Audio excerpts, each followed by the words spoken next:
You must understand man. My goodness, my God. Lord, help me say this the right way. You must understand man.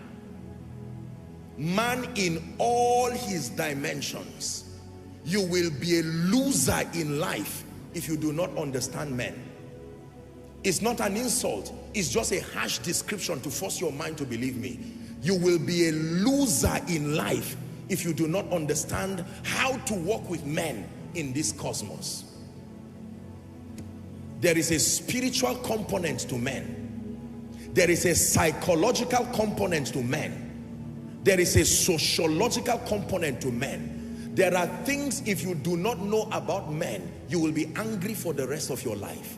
There are things, if you do not know about men, you will keep recycling scenarios of pain and disappointment and heartbreaks. You must know men. Your prosperity comes from God through the hands of men. And if you don't know how to receive it, every attack you will ever experience in your life will have to be routed through man. Don't ignore men.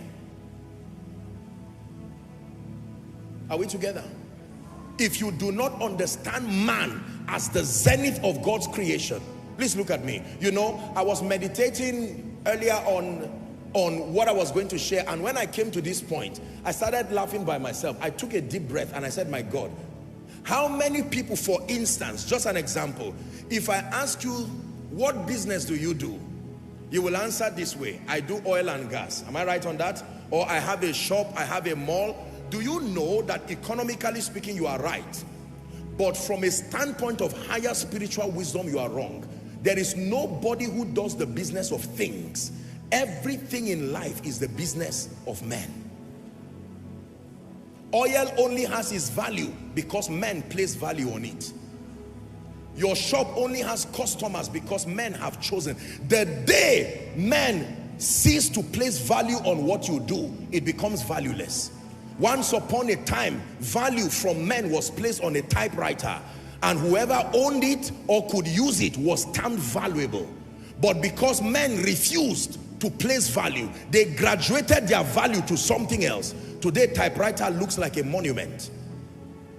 Don't just say, I am valuable. I hope men have a demand for the value you have.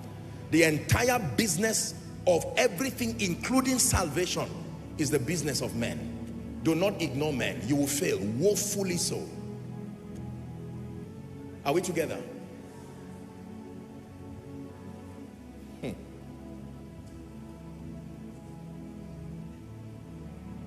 Spirit, break out.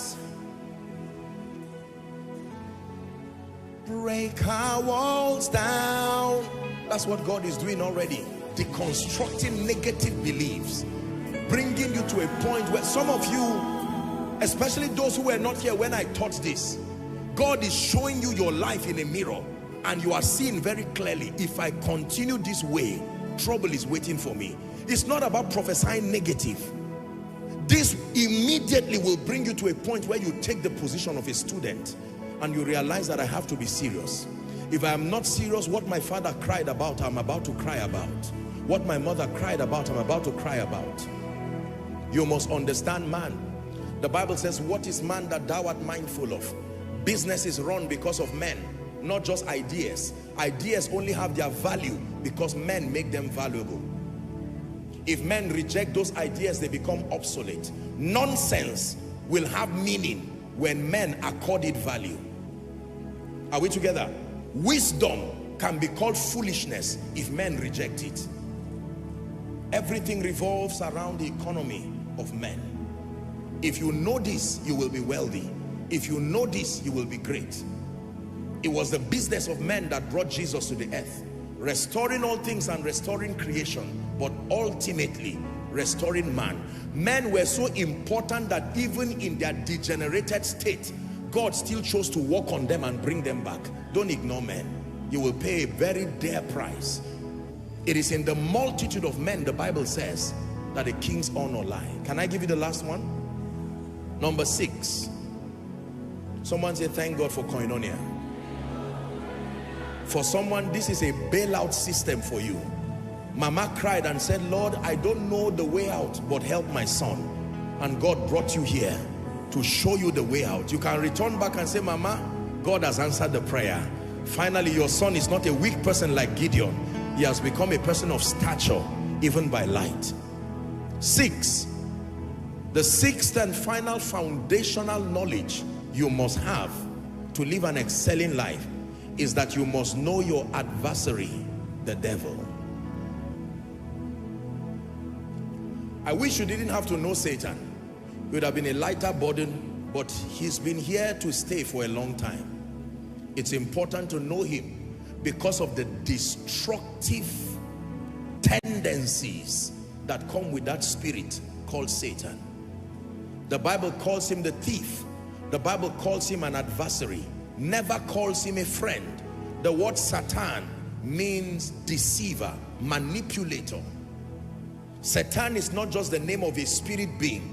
It is a generic name given to a class of spirits. They are called devils, accusers, deceivers.